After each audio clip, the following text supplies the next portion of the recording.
So good morning, everyone. I'd like to welcome you all to this two-day symposium on social theory.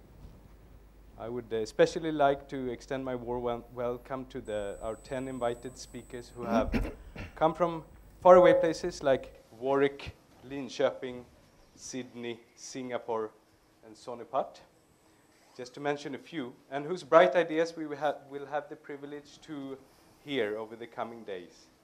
I would also like to take the opportunity to thank the Nordic Center in India, Linnaeus University, and Riksbanken's Jubileumsfond for making the event possible. The full title of this symposium reads, Towards Global Social Theory, ? Possibilities and Tensions. The title puts forward at least three propositions.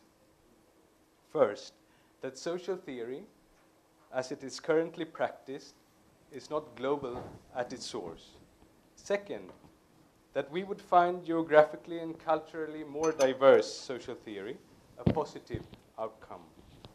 Third, that there will be setbacks and success in the journey towards global social theory.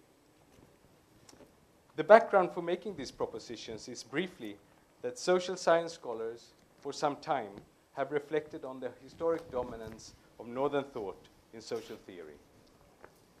The role of modern colonial ideas and institutions in laying a foundation of thought and concepts that we use to analyze societies everywhere has by now been well established, partly through the effort of some of you in this room.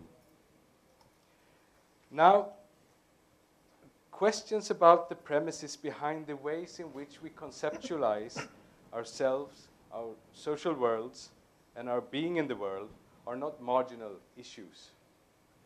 To come to understand whose ideas and concepts about the social world that actually takes precedence, how these ideas and concepts were historically formed and validated, and whose experience these concepts actually reflect, must in fact be central to any attempt to understand the fabric of knowledge and power that cloaks all of our lives in different ways. Given this, the idea of reformulating social theory to be more in step with the world's variety of social realities has an outward orientation. It foregrounds questions of justice, politics, and the continuation or disruption of superimposed forms of authority. But it has also an inward orientation in two ways. It questions how we think about ourselves and the dominant ideas we rely on when organizing our communities and our societies. And also, if seen professionally from the perspective of the social sciences, it pushes us to ask whether social theory, dominated by Northern thought, could accurately capture the social realities of places with a very different historic experience compared to the global north. It also questions whether how we organize our university departments, our reading lists, and our intellectual work more broadly actually reflect the ways in which social realities are thought globally. These are issues that occupies all 10 scholars, whose work will be discussed today and tomorrow. They all share a concern for how to intellectually and practically democratize and decolonize social theory.